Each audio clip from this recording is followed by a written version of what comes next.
Saudara-saudari yang dikasihi Tuhan, kita kembali berjumpa merenungkan firman Tuhan. Persiapkanlah hati, persiapkanlah seluruh hidupmu mendengar firman-Nya. Damai sejahtera Allah yang melampaui segala akal akan memenuhi hati dan pikiranmu di dalam Kristus Yesus. Amin. Firman Tuhan dibacakan dari Mazmur pasal 107 ayat 23 sampai 32. Begini firman Tuhan. Ada orang-orang yang mengarungi laut dengan kapal-kapal, yang melakukan perdagangan di lautan luas. Mereka melihat pekerjaan-pekerjaan Tuhan dan perbuatan-perbuatannya yang ajaib di tempat yang dalam. Ia berfirman, maka dibangkitkannya angin badai yang meninggikan gelombang-gelombangnya. Mereka naik sampai ke langit dan turun ke samudera raya. Jiwa mereka hancur karena celaka. Mereka pusing dan terhuyung-huyung seperti orang mabuk dan kehilangan akal. Maka berseru-serulah mereka kepada Tuhan dalam kesesakan mereka, dan dikeluarkannya mereka dari kecemasan mereka. Dibuatnyalah badai itu diam, sehingga gelombang-gelombangnya tenang. Mereka bersukacita sebab semuanya reda, dan dituntunnya mereka ke pelabuhan kesukaan mereka. Biarlah mereka bersyukur kepada Tuhan karena kasih setia-Nya, karena perbuatan-perbuatannya yang ajaib terhadap anak-anak manusia. Biarlah mereka meninggikan Dia dalam jemaat umat itu, dan memuji-muji Dia dalam majelis para tua-tua. Demikian pembacaan nats firman Tuhan. Dengan penuh sukacita dan semangat mendengar firman Tuhan, saya menyapa saudara-saudari dalam Tuhan. Salam. Adapun tema firman Tuhan yang kita renungkan adalah berseru kepada Tuhan dalam kesesakan. Saudara-saudari yang dikasihi Tuhan, jika ada orang yang bertanya, mengapa hidup ini selalu menderita? Banyak cobaan, banyak tantangan, badai hidup silih berganti. Selalu terjadi kekurangan kebutuhan. Apapun yang kita rencanakan tidak pernah tercapai karena kekurangan. Aku sudah tidak kuat. Kenapa hidup ini? Mengapa selalu terjadi? Saudara-saudara yang dikasihi Tuhan, jawabannya hanya satu. Karena masih hidup di dalam dunia ini. Selagi masih ada di dunia ini, badai hidup itu selalu ada. Kalau mau tidak ada lagi penderitaan, kalau mau badai hidup tidak lagi menimpa dirimu, maka tinggalkanlah dunia ini.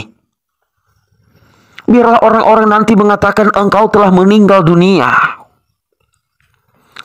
Dan setiap orang yang telah meninggal dunia tidak merasakan lagi badai hidup, penderitaan, kesesakan dalam hidup ini. Tetapi selagi ada di dunia, cobaan itu selalu ada. Karena hidup di dunia ini adalah masih sebuah perjalanan dan sebuah perjuangan. Yang namanya perjalanan dan perjuangan pasti melelahkan. Banyak pengorbanan.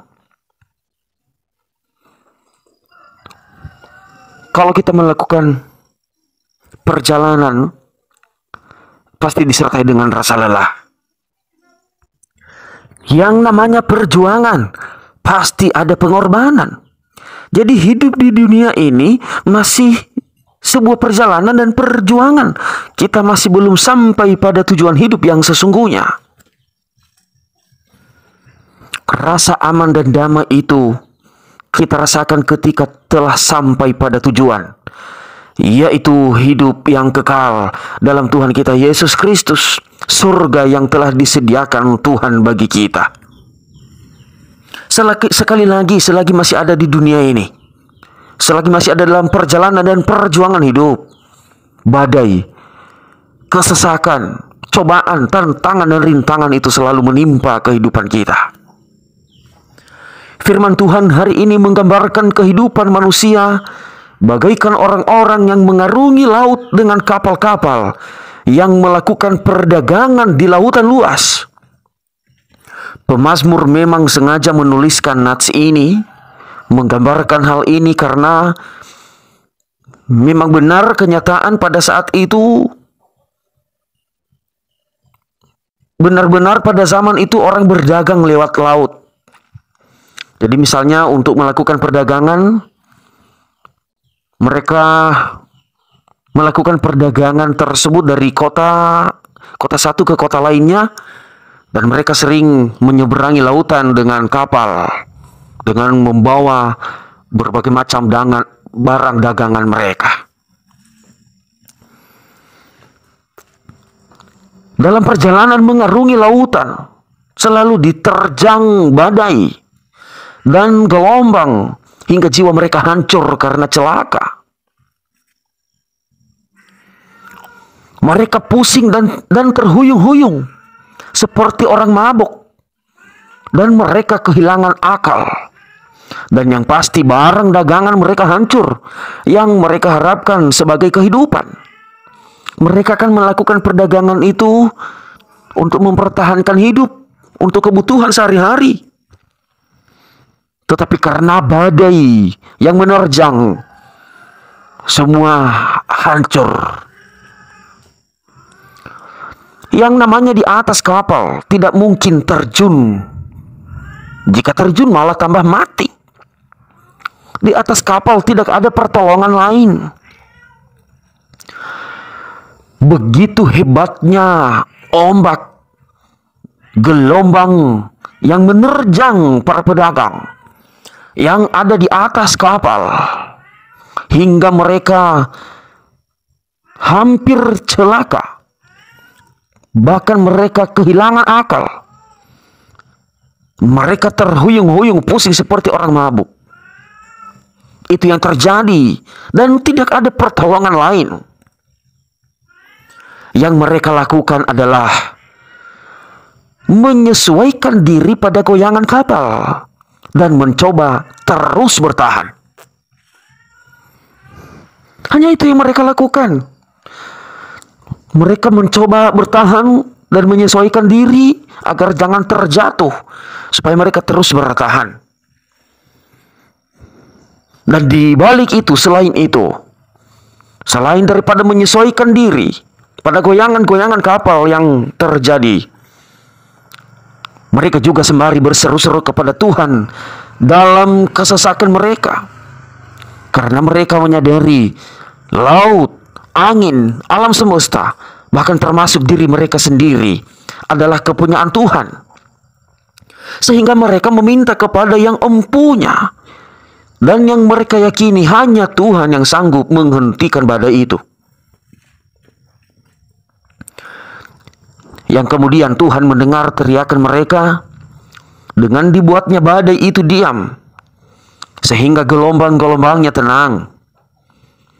Dituntunnya mereka ke pelabuhan kesukaan mereka, sehingga mereka bersukacita dan bersyukur kepada Tuhan karena kasih setianya, karena perbuatan-perbuatannya yang ajaib.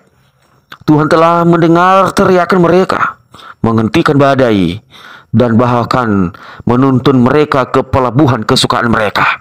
Mereka sangat bersyukur oleh karena keajaiban yang diperbuat Tuhan bagi mereka. Saudara-saudara yang dikasihi Tuhan, hidup di dunia ini bagaikan berada di atas kapal. Yang kadang kalau airnya tenang, kita merasakan sukacita, kita merasakan berkat. Tapi kalau kadang angin badai, maka itulah penderitaan, pergumulan, beban hidup. Dan firman Tuhan menuntun kita hari ini, dalam kesesakan tersebut, berserulah kepada Tuhan. Berserulah kepada Tuhan dalam kesesakan. Beberapa poin kita pelajari dari firman Tuhan ini. Bagaimana sikap kita menghadapi badai agar kita didengar Tuhan, dan agar badai hidup itu menjadi reda. Yang pertama, sesuaikan diri pada situasi yang terjadi. Jika kapal oleng ke kanan, seimbangkan badan ke kiri. Sebaliknya, jika kapal oleng ke kiri, maka seimbangkan badan ke kanan. Bagaimanapun situasi badai hidup yang terjadi, maka berusaha dan mencobalah untuk menyesuaikan hati, menyesuaikan pikiran, perasaan, menyesuaikan hidup pada keadaan yang terjadi. Ini namanya dewasa iman, dewasa berpikir, bersikap dewasa menghadapi badai hidup. Tidak menjadi orang yang manja, yang sedikit-sedikit mengeluh, yang sedikit-sedikit merasa tidak kuat. Tetapi kuatlah di dalam badai. Itu namanya menyesuaikan diri pada situasi yang terjadi. Jika terjadi pergumulan, sesuaikanlah pikiran, cari solusi. Karena biar bagaimanapun, dunia ini bukan dalam kendali manusia. Kita tidak bisa mengendalikan situasi. Kita tidak bisa mengendalikan keadaan yang terjadi yang menimpa kita. Badai hidup, tantangan, cobaan, kita tidak dapat mengendalikannya. Kita tidak dapat menghentikannya. Dan kita tidak dapat mengusirnya dalam kehidupan kita. Lantas apa yang kita lakukan? Kita coba berusaha menyesuaikan diri pada situasi yang sedang terjadi. Yang kedua, fokus menyelamatkan diri. Seperti orang-orang yang berdagang di atas kapal. Dari gambaran yang diceritakan firman Tuhan, orang-orang yang berdagang di atas kapal, pada saat terjadi ombak besar, mereka fokus menyelamatkan diri mereka masing-masing. Mereka bukan fokus pada barang dagangan mereka. Mereka saling berpegangan dan tidak peduli lagi barang dagangan. Biasanya saudara-saudari, pergumulan yang sering kita rasakan itu mengenai kebutuhan sehari-hari. Jadi kalau terjadi badai hidup, jangan fokus pada kebutuhan itu, tetapi fokus pada menyelamatkan diri. Ini sekaligus mengajari kita, memberitahu kita bahwa hidup tidak tergantung pada alam ini. Hidup tidak tergantung pada kebutuhan sehari-hari. Hidup tidak tergantung pada kekayaan, pada materi, atau apapun yang ada di dalam dunia ini. Karena kalau kita hanya menggantungkan diri pada materi, pada alam ini, suatu saat akan terjadi badai dan ia tidak dapat menyelamatkan kita. Dunia ini tidak dapat memberi kita rasa aman.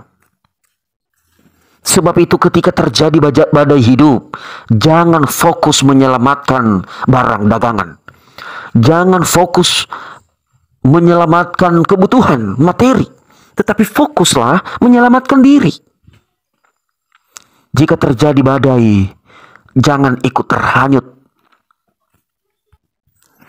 Kadang orang kalau ia merasakan pergumulan hidup, ia merasakan beban hidup yang mungkin ia rasa ia tidak sanggup lagi, maka bawaannya emosi, bersungut-sungut, melakukan tindakan-tindakan yang salah yang malah membawa dia dalam dosa. Itu namanya tidak fokus menyelamatkan diri. Sudah terjadi badai hidup, terjadi pergumulan, malah dia ikut terhanyut pada badai tersebut. Ia jatuh. Sikap menghadapi badai hidup, jangan fokus pada materi, jangan ikut terhanyut, jangan gantungkan diri pada materi, tetapi fokuslah menyelamatkan diri. Tetaplah kuat, tetaplah beriman, tetap pertahankan hidup, pertahankan yang terbaik. Yang ketiga, menghadapi badai, jangan keluar dari kapal. Apalagi kalau terjun, akan terjadi celaka, terjadi maut yang lebih berat lagi. Tetapi teruslah bertahan di atas kapal. Jangan cari jalan pintas. Seandainya terjadi pergumulan hidup, seandainya terjadi masalah hidup, jangan cari jalan pintas, karena ujungnya nanti akan mati. Kebanyakan orang jika mengalami pergumulan, ia mencari jalan pintas, mencari dukun, cari orang pintar untuk memberi solusi, atau berdoa ke pohon, berdoa ke kuburan, dan macam-macam. Itu namanya sudah keluar dari kapal, sudah mencari jalan pintas. Saudara-saudari yang namanya ada di atas kapal, engkau terjun mencari jalan lain, maka air laut yang akan menerima, dan tenggelam, celaka, kematianlah yang akan terjadi. Dalam badai hidup, dalam pergumulan hidup, teruslah bertahan di atas kapal, teruslah berjuang sampai badai itu menjadi reda. Dan yang keempat, menghadapi badai, teriaklah kepada Tuhan, percayalah pada kuasa-Nya. Jangan mengandalkan kekuatan sendiri. Percayalah hanya Tuhan satu-satunya penolong. Saudara-saudara, hidup ini, dunia ini, situasi yang terjadi di dunia ini, itu ada di dalam kontrolnya Tuhan. Ada dalam kendalinya Tuhan. Manusia tidak dapat mengendalikannya. Kita harus mengakui keterbatasan diri. Maka ketika terjadi badai hidup, teriaklah kepada Tuhan. Percayalah bahwa Ia mampu mengendalikan badai hidup itu. Itu namanya iman. Tuhan Yesus pernah mengatakan, jika engkau memiliki iman sebesar biji sesawi, maka engkau bisa mengatakan kepada gunung, pindahlah ke laut, maka ia menuruti perkataanmu. Jadi ketika terjadi badai hidup, berimanlah sepenuhnya kepada Tuhan dengan penuh teriakan yang sungguh-sungguh. Tuhan tolong. Dengan penuh percaya bahwa Tuhan mampu mengendalikan. Iman itulah yang nanti akan membuat badai hidupmu menjadi reda. Tuhan akan menjawab. Tuhan membuat badai itu menjadi reda. Bahkan Tuhan menuntun ke pelabuhan yang kita mau. Tuhan akan membawa kita pada daratan, ke pelabuhan yang indah, pelabuhan yang penuh dengan berkat, penuh dengan sukacita. Oleh karena perbuatan-perbuatan Tuhan yang ajaib, oleh karena kasih-Nya yang dahsyat dan luar biasa, tetaplah bersyukur kepada Tuhan. Tetaplah muliakan Tuhan, bersorak-sorai, memuji-muji namanya. Percayalah sepenuhnya kepada Tuhan apapun yang terjadi. Sekalipun banyak badai hidup, percobaan, tantangan hidup, andalkanlah Tuhan dalam kehidupanmu. Kita berdoa, anugerah-Mu indah bagi kami Tuhan. Kami masih ada dalam perjalanan dan perjuangan dalam hidup ini, sehingga kami sering mengalami badai hidup.